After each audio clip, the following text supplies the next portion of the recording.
Right, good afternoon everyone. I'm here at the cow shed, just working out where I'm going to put the cows. Someone asked a while back how this block system works. So these here are all my paddocks. I've got 49 paddocks on this property. So there's 49, that's the highest one there. So how it works is all the paddocks in the bottom, these ones are coming up to be grazed. All the paddocks at the top have been grazed recently, so 12, 35 and 19 were grazed yesterday, and today they're in paddock 13. And so we'll take this one here out. I can do it with so take this one here out, put it at the top. So, and now it's going to work its way down. So at the moment we're on about a 27-day round. I'm working on 3 hectares a day.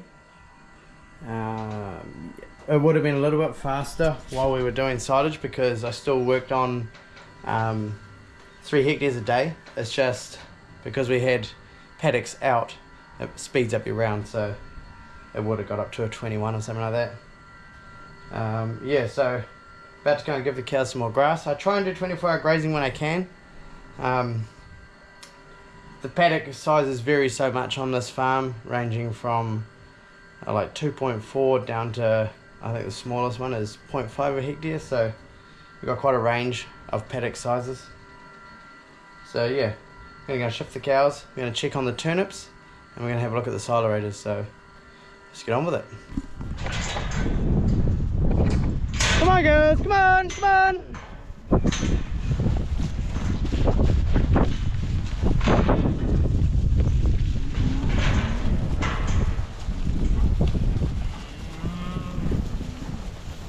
So I'll just leave this gate open here and they can just go back and back graze because there's still a little bit along here they can eat, and I would imagine there's some up on top there.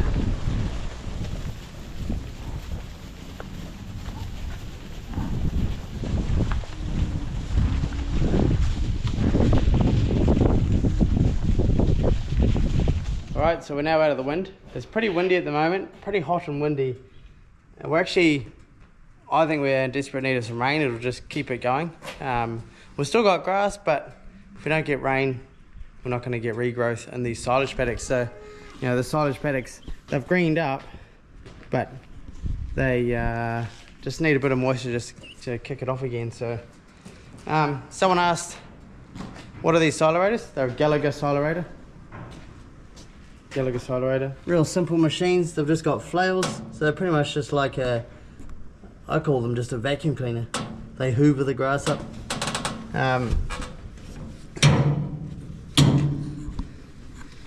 Yeah, so they run on skids. They've got a roller on the back.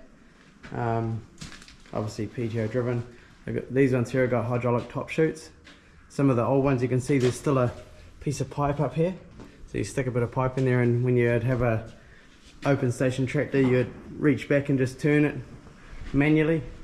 But yeah, no, work really well. Over the past couple of years, we've changed to trailers this style. Dad used to use a Pearson. He used to use his Pearson feeder wagon with a cover on top, which you would have seen in early videos.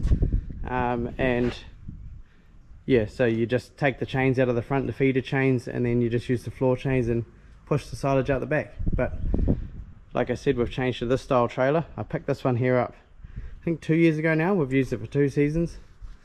So yeah, I guess, you know, in the past people have said, why don't I do silage bales? So on our last farm, we used to just do silage bales. And the reason why we just did silage bales is because it was a steep farm, and dragging a feeder wagon around full of silage in the winter, not a good idea in that steep country.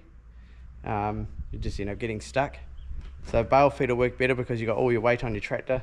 Yeah, so I'm definitely not against silage bales. We have silage bales, and I do love them because you can open one up and you can just feed one, whereas if you have a silage stack, you have to open the whole stack up. But if you're going to talk about cost, this system is very cheap.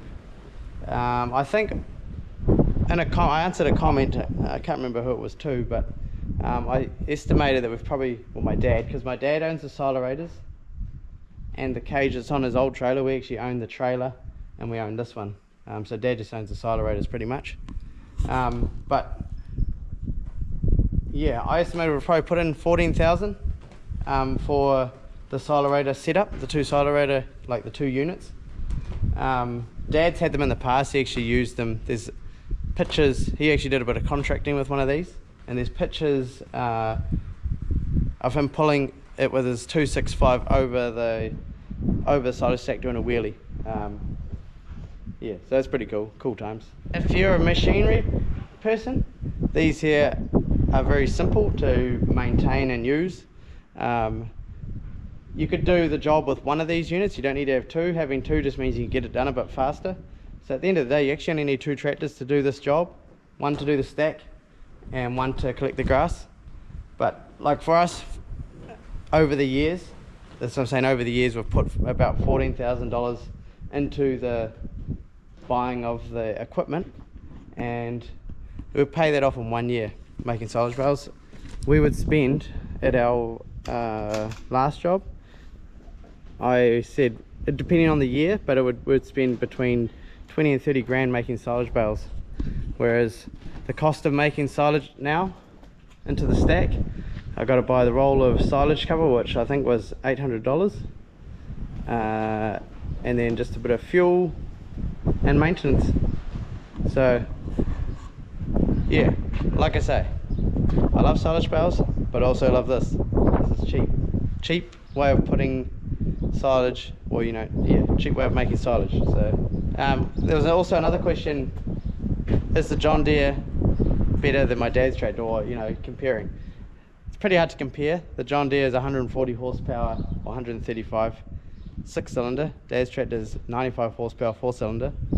At the end of the day, with these silerators, you can only pull them as fast as what they can pick up grass, and generally Dad's tractor, which is 95 horsepower, will pull it as fast as it can go.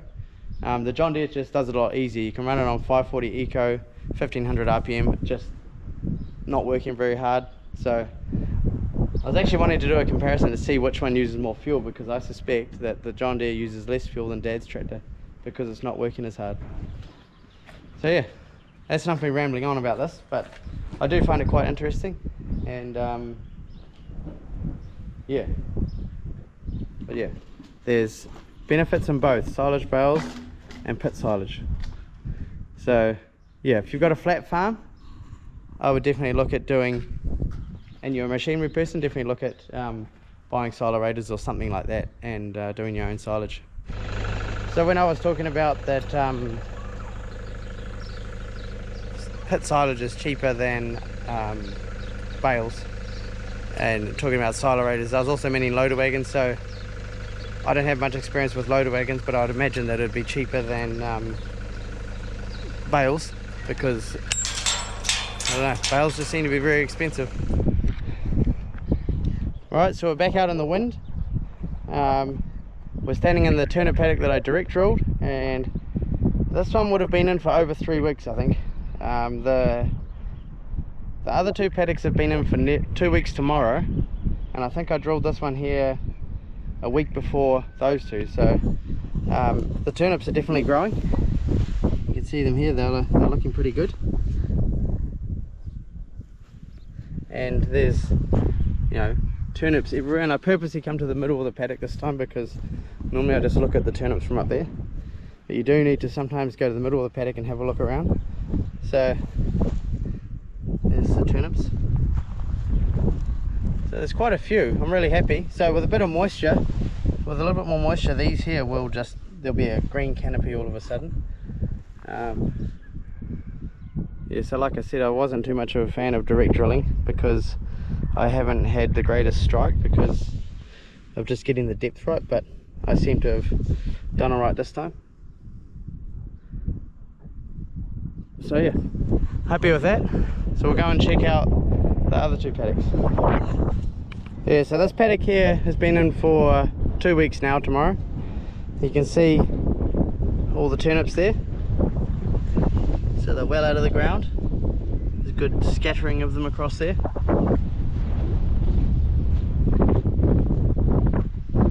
There's a few on this hillside. Oh yeah, there's a few.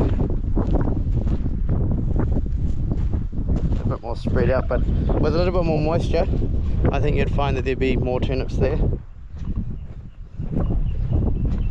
You can see where it's a little bit damper, because obviously there's a natural sort of dried up stream here. You can see there's quite a few turnips. So overall, we've actually had a pretty good strike, I think, with the turnips. We just need a bit more moisture and it will get it going. You can see that the ground is very dry. So yeah, the night after we did the silage, we actually had about 8 mils of rain in the middle of the night. So that was good timing, but we still need a bit more.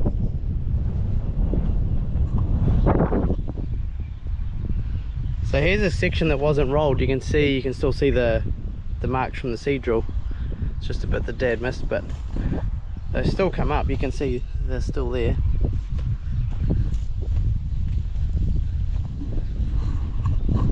And when I put the fertilizer on, the turnip fertilizer on, I forgot to put the slug bait in. So there's no easy way of putting slug bait on unless I got like a bike spreader and did it. But yeah, I'm just going to leave it for now. I think I can get away with it. What are we doing, kids?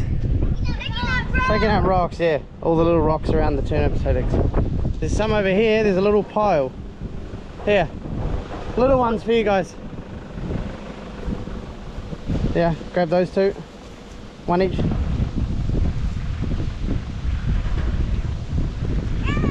Grab that one, Sadie.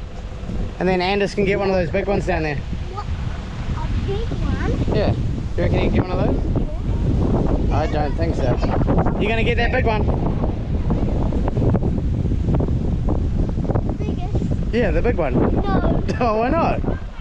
I can get some of them. No, we'll leave those little ones. There's one. Go, Israel. Come on, one more lift.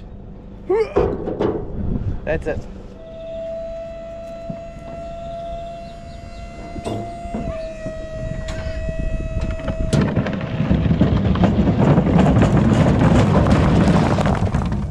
Yep.